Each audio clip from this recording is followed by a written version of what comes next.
የማቴዎስ ወንጌል ምዕራፍ 16 ላይክ በማድረግ ጀምሩት። ፈሪሳውያንና ሰዱቃውያንም ከሰማይ ምልክትን ያሳያቸው ዘንድ ሊፈትኑት መጡ። ጌታችን ኢየሱስም መልሶ እንዲህ አላቸው፣ በመሸ ጊዜ ሰማዩ ቀልቷልና ጊዜው ብራ ነው ትላላችሁ። በነጋ ጊዜም ሰማዩ ደምኖ ቀልቷልና ዛሬስ ይዘንባል ትላላችሁ። እናንተ ግብዞች የሰማዩን ፊት መተርጎም ታውቃላችሁ፣ የዘመኑንስ ምልክት እንዴት አታውቁምን? ክፉና አመንዝራ ትውልድ ምልክትን ትሻለች፣ ምልክት ግን ከነቢዩ ከዮናስ ምልክት በቀር አይሰጣትም። ከዚህ በኋላ ትቷቸው ሄደ። ደቀ መዛሙርቱ ወደ ማዶ በደረሱ ጊዜ እንጀራ መያዝን ረስተው ነበር። ጌታችን ኢየሱስ እወቁ፣ ከፈሪሳውያንና ከሰዱቃውያን እርሾ ተጠበቁ አላቸው። እነርሱም እንጀራ አልያዝንምና እንዲህ ይለናል ብለው እርስ በርሳቸው አሰቡ። ጌታችን ኢየሱስም አውቆባቸው እንዲህ አላቸው፣ እናንተ እምነት የጎደላችሁ እርስ በርሳችሁ ምን ታስባላችሁ? እንጀራ ስለሌላችሁ ነውን? ገና አታስተውሉምን? በ5 እንጀራ ጊዜስ ለ5,000 ሰዎች የሆነውን ስንት መሶብ እንጀራ አነሳችሁ አታስቡንም? ወይስ 7 እንጀራ ለ4,000 ሰው ስንት ቅርጫት እንዳነሳችሁ ትዝ አይላችሁምን?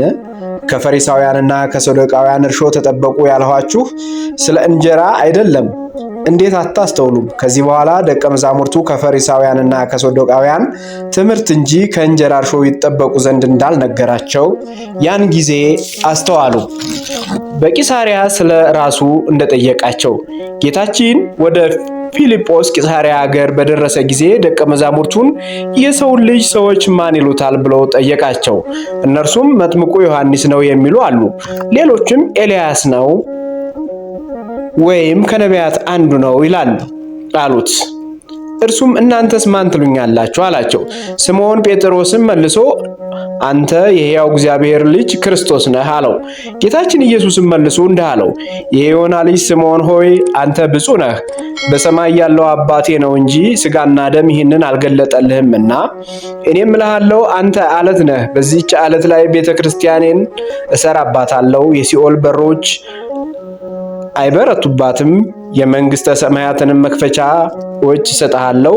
በምድር የምታስረውም በሰማይ የታሰረ ይሆናል፣ በምድር የምትፈታው በሰማይ የተፈታ ይሆናል። ከዚህ በኋላ እርሱ ክርስቶስ እንደሆነ ለማንም እንዳይናገሩ ደቀ መዛሙርቱን አዘዛቸው። ከዚያም ጊዜ ጀምሮ ጌታችን ኢየሱስ ወደ ኢየሩሳሌም ይሄድ ዘንድ ከሽማግሌዎችና ከካህናት አለቆች ከጸሐፎቹም ብዙ መከራ ይቀበልና ይገደል ዘንድ በሦስተኛውም ቀን ይነሳ ዘንድ እንዳለው ለደቀ መዛሙርቱ ይነግራቸው ጀመር። ጴጥሮስም መልሶ አቤቱ ይህ አይሁንብህ፣ ከቶ አይድረስብህ እያለ ይከራከረው ጀመር። ጌታችን ኢየሱስ ግን መለስ ብሎ ጴጥሮስን እንዲህ አለው፣ አንተ ሰይጣን ከኋላ ሂድ፣ እንቅፋት ሆነህብኛል፣ የሰውን እንጂ የእግዚአብሔርን አታስብና። ከዚህ በኋላ ጌታችን ኢየሱስ ደቀ መዛሙርቱን እንዲህ አላቸው፣ እኔን ሊከተል የሚወድ ራሱን ይካድ፣ ጨክኖም የሞቱን መስቀል ተሸክሞ ይከተለኝ። ነፍሱን ሊያድናት የሚወድ ይጥላታል፣ ስለ እኔ ግን ነፍሱን የሚጥላት ያገኛታል። ሰው ዓለሙን ሁሉ ቢገዛ ነፍሱን ግን ቢያጣ ለሰው ምን ይረባዋል? ሰውስ ለነፍሱ ቤዛ ምን በሰጠ ነበር? የሰው ልጅ መላእክቱን አስከትሎ በአባቱ ክብር ይመጣ ዘንድ አለውና ያን ጊዜም ለሁሉ እንደ ሥራው ዋጋውን ይሰጠዋል።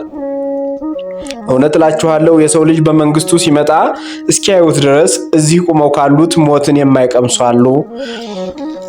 የዛሬው ክፍል በዚህ ተጠናቋል። በቀጣይ ክፍል እስከምንገናኝ ድረስ ቸር ሰንብቱ፣ ቸር ቆዩ። መልካም አስተያየታችሁን አትንፈጉኝ። ወንድማችሁ ነኝ። ሰላም ሁኑልኝ።